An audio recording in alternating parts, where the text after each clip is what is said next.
Et nous sommes de retour au plateau pour la dernière partie de cette émission. Nous abordons notre quatrième et dernier sujet. Nous parlons du Togo.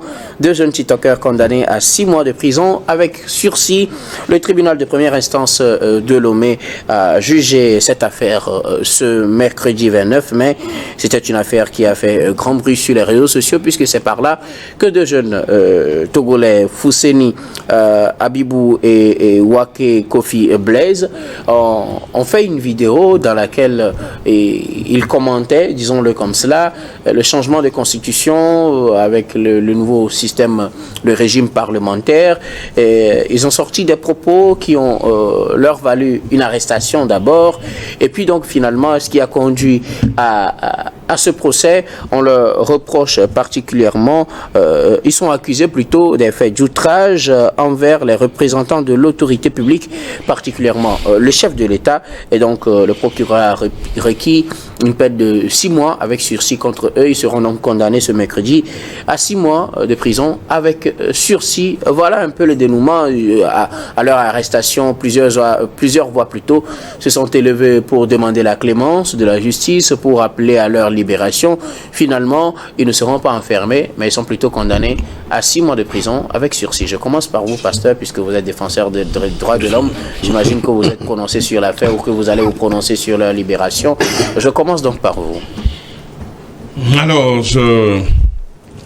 c'est avec satisfaction que j'interviens sur ce sujet parce que ces jeunes, c'est vrai que ces jeunes, depuis quelques jours, ont occupé de manière générale, à tous les niveaux, les informations, la scène informationnelle, et ce qui a fait justement de grands bruits. Grand bruit parce que on les a mis devant une situation, mais une situation on les a mis devant une situation à laquelle les deux sont les principaux acteurs. Alors pourquoi je dis on les a mis parce que quand vous prenez leur page, où depuis quelques jours ils ont beaucoup animé cette page-là, ils l'ont beaucoup animé avec des messages sur la nouvelle constitution. Et parler de leur compte TikTok. C'est par là qu'ils ont fait la vidéo. TikTok. Alors, il faut aussi reconnaître que, en tant que d'abord parents, nos enfants doivent savoir comment utiliser les réseaux sociaux. C'est très important. Cet aspect-là est très important. Alors, quand on vient au sujet proprement dit, qu'on a qualifié d'outrage aux autorités, représentants de l'autorité publique, notamment le chef de l'État, il faut aussi reconnaître qu'on a besoin de respect pour les personnes âgées, les personnes qui sont bien positionnées ou bien pour les autorités. Pour les autorités. Ça, c'est pour les personnes âgées. C'est très important, les personnes âgées. Il faut quand même qu'à un certain moment donné, au début, on pensait que c'était quelque chose de plus simple, mais après, on s'est rendu compte qu'il y a lieu de repositionner la situation et de pouvoir la rendre plus flexible à ce que ces jeunes-là soient libérés. Alors, nous satisfaisons parce qu'à notre niveau, au niveau de la société civile, il y avait eu certaines mobilisations. Une mobilisation parce que d'abord, il y a un des deux qui est élève en classe de première F4 je crois, et première F4 je crois, donc il doit aller au probatoire. Et donc, nous avions vu cet aspect de la chose. Pour que l'année ne soit pas blanche pour ce jeune homme, nous nous sommes jetés avec les organisations de la société civile et d'ailleurs les avocats qui ont participé à la défense de ces jeunes. Et donc, aujourd'hui, on peut dire que la situation est réglée. Ils sont condamnés à 6 mois. Prison avec sursis. Avec sursis, ce qui naturellement dit qu'ils sont libérés, ils sont rentrés chez eux. Tout cela dans le compte de la liberté d'expression. La liberté d'expression a quand même des garde-fous. Et nous estimons à notre niveau que l'essentiel c'est qu'il soit libéré, mais au même moment, il est de notre devoir en tant qu'État, en tant qu'organisation de la société civile, de sensibiliser les jeunes par rapport, comme je l'ai dit tout à l'heure, à l'usage des réseaux sociaux. La manière dont les choses ont été exprimées, il faut avoir le courage de dire, en tant que parents, si nos enfants se comportent de cette manière, ce n'est pas du tout normal. C'est la manière que vous reprochez. La manière, il y a un message qui est là, mais la manière d'adresser le message n'est pas la bonne. La manière dont ils ont adressé le message n'est pas la bonne. Ils ont adressé le message. Okay. Ils sont libres parce qu'ils sont âgés. 20 ans, 24, 20 ans et 24 ans. 21 à 24 ans, ils sont âgés. Ils peuvent s'exprimer sur la chose publique. Mais savoir comment sur la Constitution. Alors, comment le faire? Et donc, pour finir, j'estime quand même que on aurait pu les relâcher, pas les condamner à 6 mois de sursis. On aurait pu les relâcher simplement, pour leur dire que prochainement, s'ils récidivent, voilà ce qui va leur revenir. Donc de manière c'est un peu ça aussi si on compte la récidive, c'est ça qu'on met dans le sursis.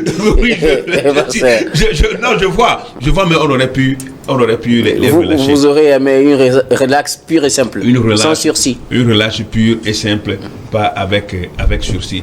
Mais au même moment, il est important de préciser que la liberté d'expression est le ciment de toute démocratie, mais il faut savoir comment aussi s'exprimer.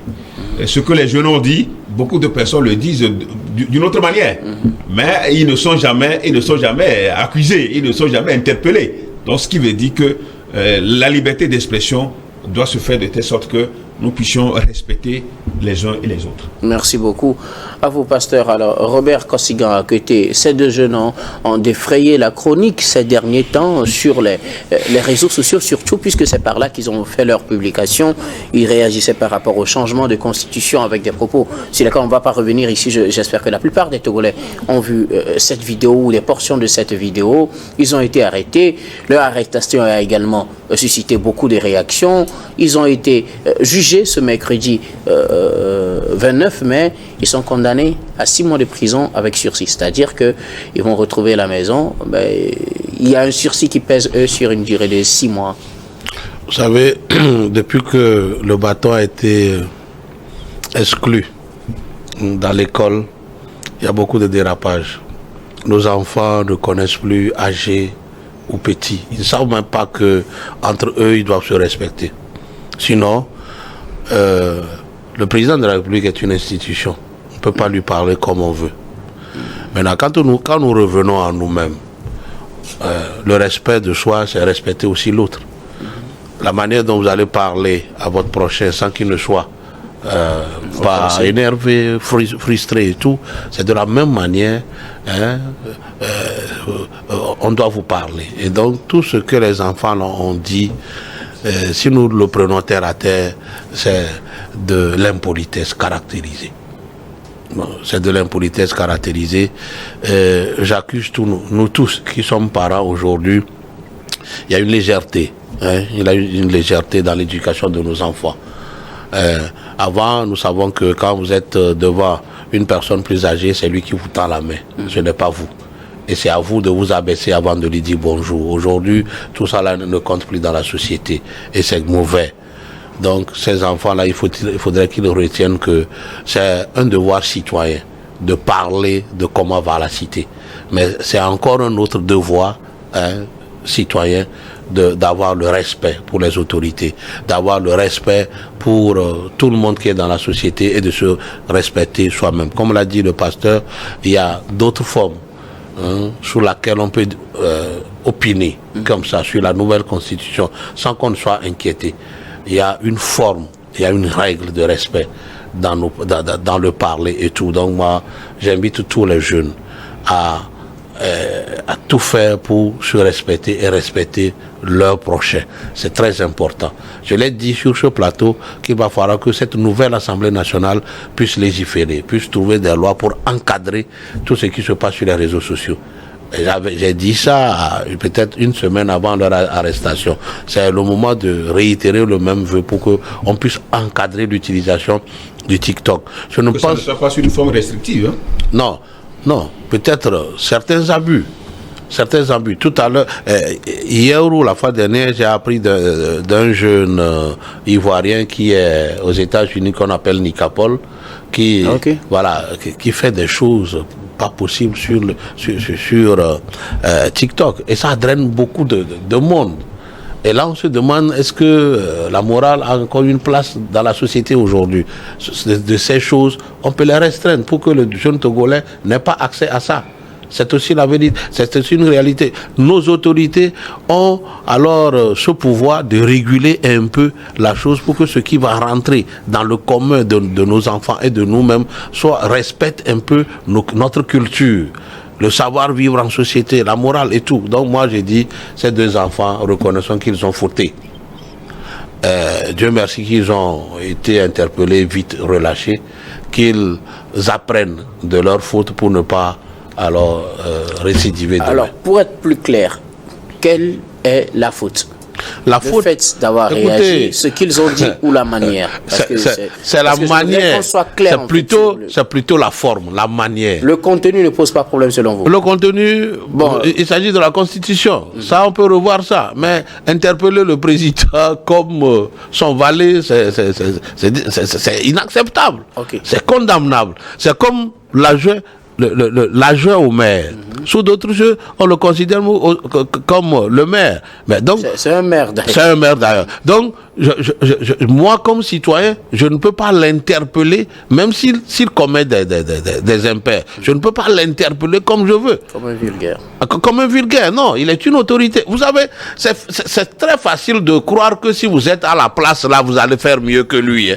Mais quand vous serez dans ce fauteuil-là, il va vous dire, il est même là-bas. Parfois, il vient ici, il y a la climatisation, mais le problème de la mairie, il lui faut transpirer. Ça veut dire que pour parler à cet homme-là, il faut du respect. Voilà. Respectons nos institutions, respectons nos autorités, ça ne nous coûte rien. Il pouvait, dans un langage courtois, respectueux, interpeller le chef de l'État sur le changement de constitution. Même le chef de l'État peut demander qu'on les amène. Ils vont faire un débat contradictoire. Mais là, l'interpeller comme une personne vulgaire, ce n'est pas du tout bon. Il faut condamner ça dans notre société. Ça, ce n'est pas de la politique, ce n'est ni de l'opposition. Voilà, c'est regrettable l'acte. Et nous demandons pardon aux autorités de ce pays pour que on n'en tienne pas rigueur à ces enfants. Merci beaucoup. À vous, Robert Kossigan, à côté. Alors, Emmanuel Vivien Tomi, nous avons tous connu cette affaire avec cette vidéo de ces jeunes. Ils ont été arrêtés. Ils ont été jugés au tribunal de première instance de Lomé ce mercredi 29 mai. Ils écopent de 6 mois de prison avec sursis. Vous savez, dans la Déclaration universelle des droits de l'homme de 1948, il y a un article qui me plaît beaucoup, c'est l'article 19 qui dit tout citoyen a le droit de s'exprimer librement. Mais il y a également la Déclaration des droits de l'homme et du citoyen de 1789. L'article 11 ajoute, mais quitte à répondre des abus au cours de sa communication. Ça, vous êtes libre de parler, vous êtes libre de parler. Les conséquences. Ça, c'est la Déclaration universelle des droits de l'homme qui dit, allez, vous êtes libre de parler, de vous exprimer, de parler de la gestion de votre pays. Mais la Déclaration de 1789 ajoute, mais vous répondez de vos paroles, de vos actes, et vous pouvez être poursuivi pour ce que vous avez eu à dire. La Constitution de 1992 au Togo reconnaît également la liberté d'expression sous toutes ses formes. Et la nouvelle Constitution du 6 mai parle également de la liberté d'expression.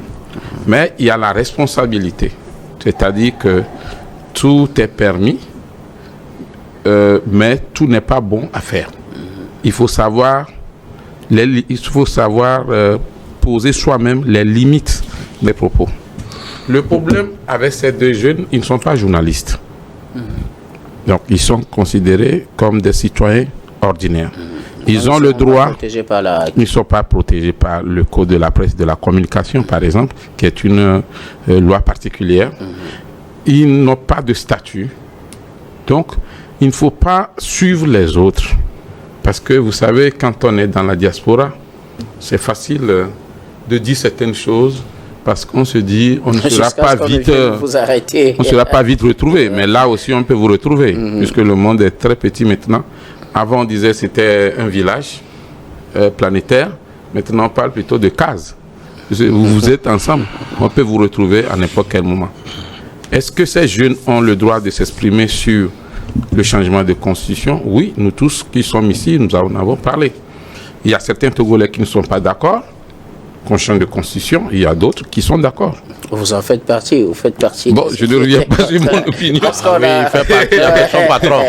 Lui, avec son patron, non, je ne reviens pas sur ça. Parce que sur la constitution, j'ai donné sur les radios et sur les télévisions mon opinion. Oui. Ça, c'est clair. Je ne reviens pas là-dessus. Et donc, est-ce que confirmer que vous êtes libre de donner votre opinion? Bien sûr. Ces jeunes ont le droit de s'exprimer sur la gestion de la vie, de la cité.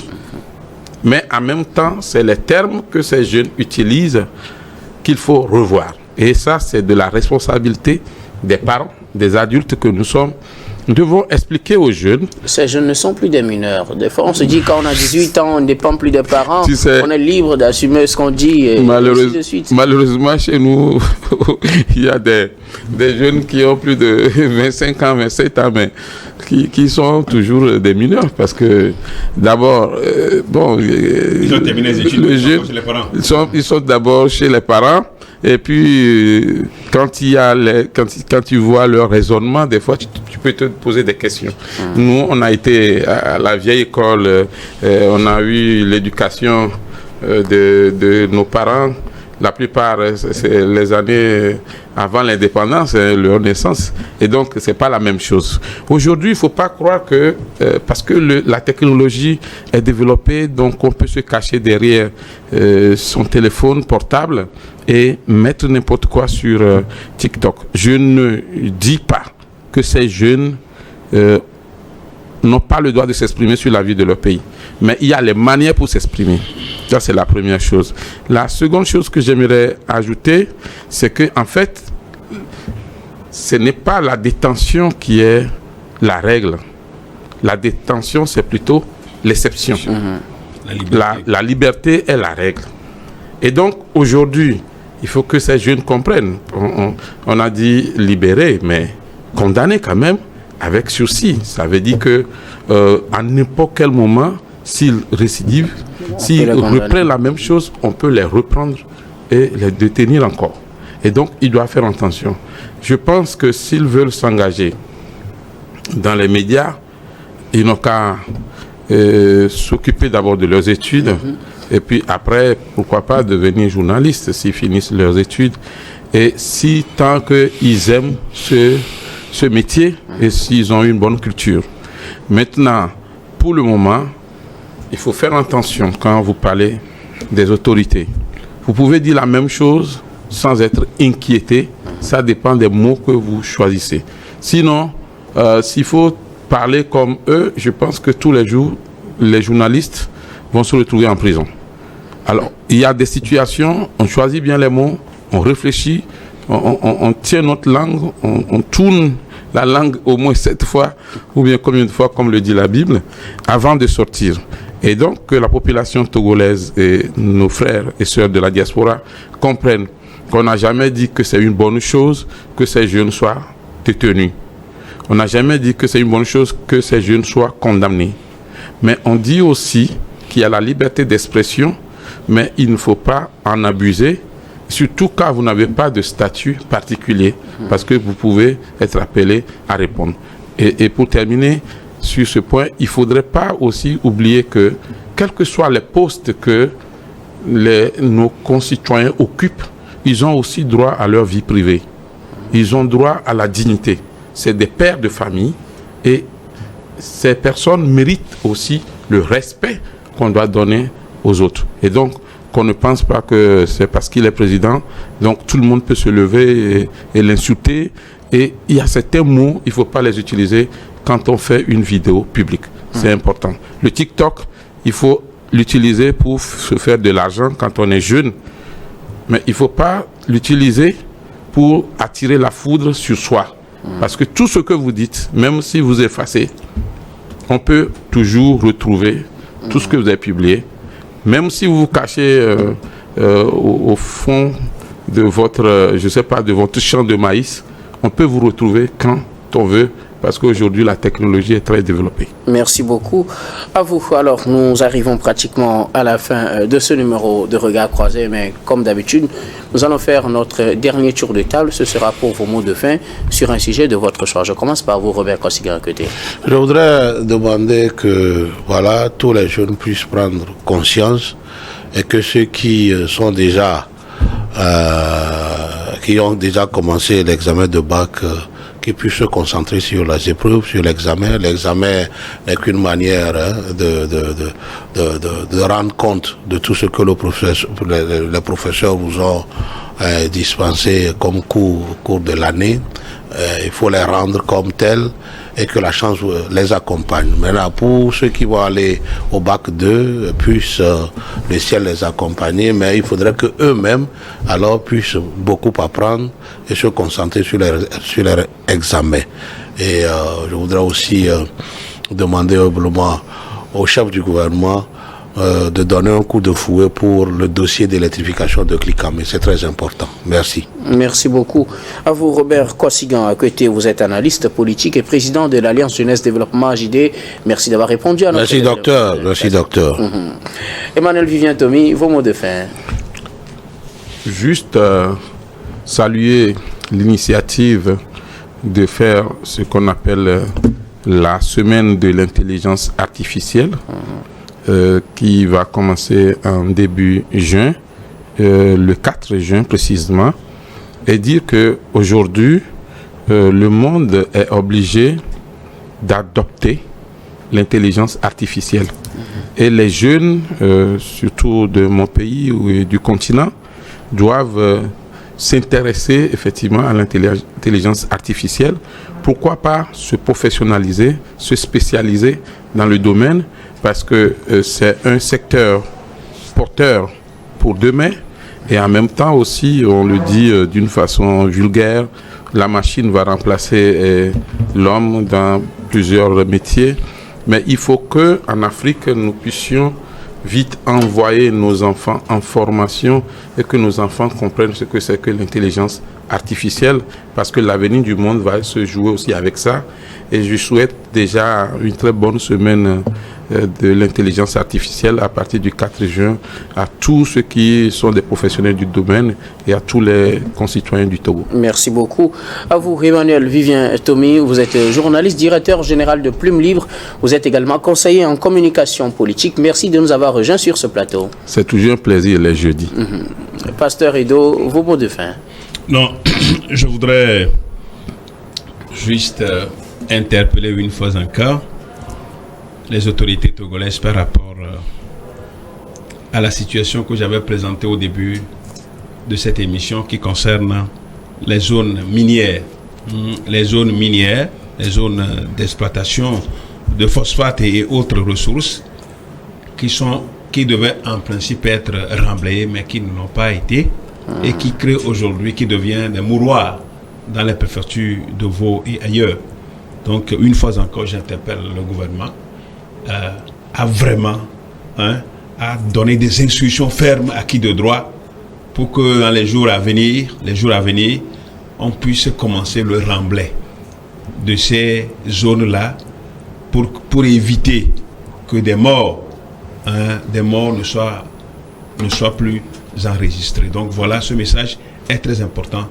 Pour moi, une fois encore, mes condoléances aux familles éplorées par ces morts-là et demander quand même que la situation se régularise dans la préfecture de Vaud, et partout où les zones sont exploitées. Merci beaucoup à vous, pasteur Edo Komi. Vous êtes le président du mouvement Martin Luther King MMLK.